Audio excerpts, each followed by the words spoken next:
नमस्कार, मैं हूं प्रशांत और आप देख रहे हैं एबीपी गंगा। उत्तर प्रदेश में लोकसभा चुनाव 2024 के बाद से अब तक कुल 10 सीटों पर उपचुनाव हुए हैं। इसमें से 7 पर भारतीय जनता पार्टी ने जीत हासिल की है और 2 पर समाजवादी पार्टी ने। वहीं 10वीं सीट मिल्कीपुर में काउंटिंग जारी है। इन चुनावों में बहुजन समाज पार्टी और आजाद समाज पार्टी काशीराम ने भी हिस्सा लिया है। हालांकि मिल्कीपुर सीट पर बसपा ने उम्मीदवार नहीं उतारा। इन सभी 10 सीटों पर बसपा और चंद्रशेखर की पार्टी की हालत एक जैसी ही है। दावे चाहे जो किए हों, लेकिन हकीकत की जमीन इससे बहुत दूर है। पहले बात करते हैं मिल्कीपुर उपचुनाव की। यहां अभी तक 22 राउंड की काउंटिंग के बाद तक आजाद समाज पार्टी के प्रत्याशी संतोष चौधरी को सिर्फ 3,993 वोट मिल पाए थे। नवंबर 2024 में हुए उपचुनावों की बात करें तो मीरापुर सीट पर चंद्रशेखर के प्रत्याशी को 61,643 वोट से हार मिली थी। वहीं बसपा प्रत्याशी को सिर्फ 3,248 वोट मिले थे।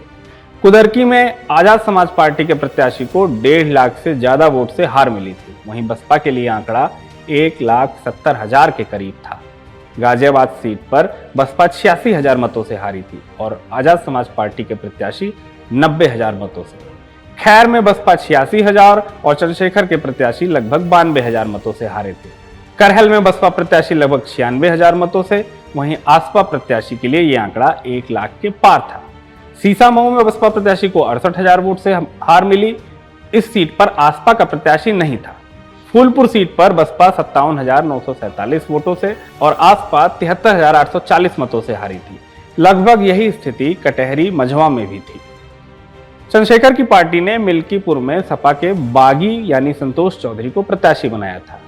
संतोष चौधरी 500 लोगों के साथ चंद्रशेखर के साथ पार्टी में शामिल हुए थे। ऐसा माना जा रहा था कि बसपा के चुनाव न लड़ने का फैसला उन्हें लाभ पहुंचा सकता है, लेकिन अभी तक के आंकड़ों में ऐसा होता नहीं दिख रहा है।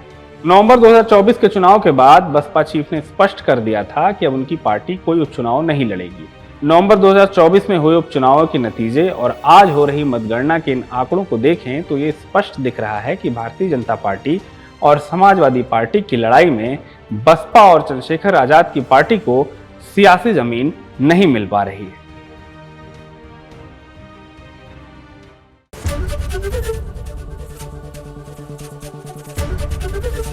एबीपी गंगा, खबर आपकी, जुबान आपकी।